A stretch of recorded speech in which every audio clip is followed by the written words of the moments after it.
Anywhere you like, said the goose. Go down through the orchard, root up the sod. Go down through the garden, dig up the radishes. Root up everything. Eat grass. Look for corn. Look for oats. Run all over. Skip and dance. Jump and prance.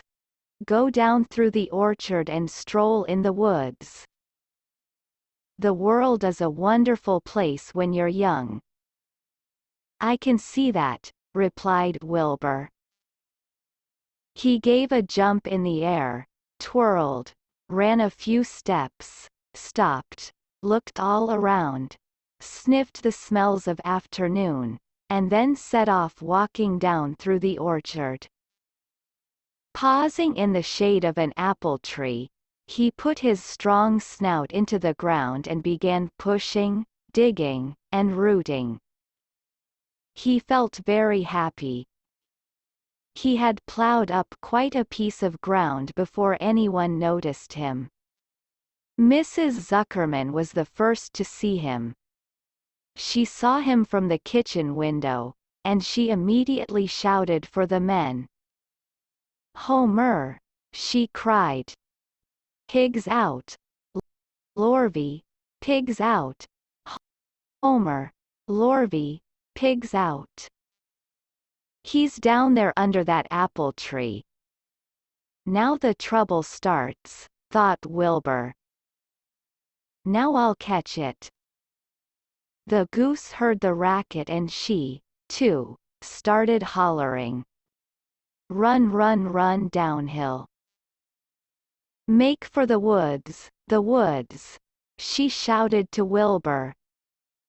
They'll never, never, never catch you in the woods. The Cocker Spaniel heard the commotion and he ran out from the BAM to join the chase. Mr. Zuckerman heard, and he came out of the machine shed where he was mending a tool.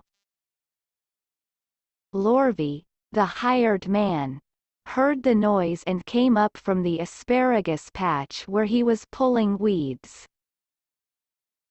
Everybody walked toward Wilbur and Wilbur didn't know what to do.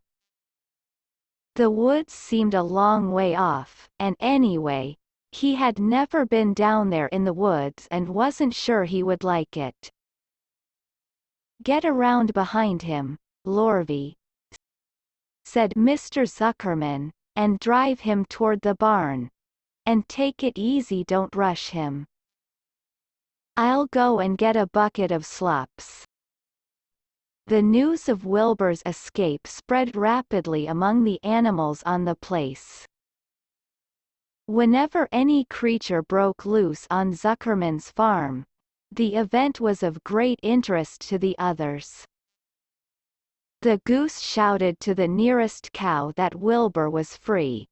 And soon all the cows knew. Then one of the cows told one of the sheep, and soon all the sheep knew. The lambs learned about it from their mothers.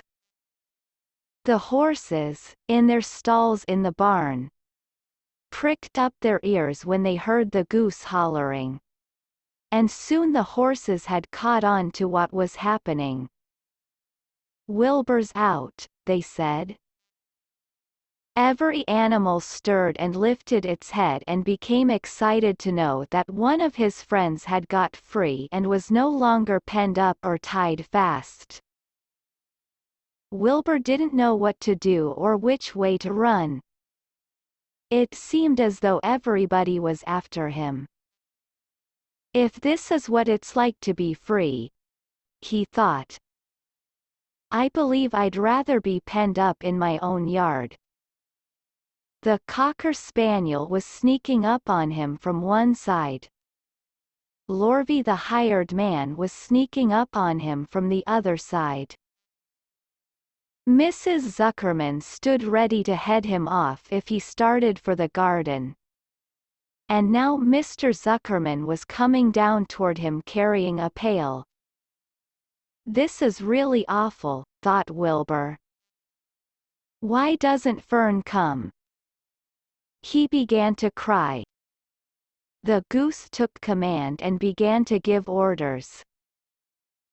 Don't just stand there, Wilbur. Dodge about, cried the goose. Skip around. Run toward me. Slip in and out. In and out, in and out. Make for the woods. Twist and tum. The cocker spaniel sprang for Wilbur's hind leg. Wilbur jumped and ran. Lorvy reached out and grabbed.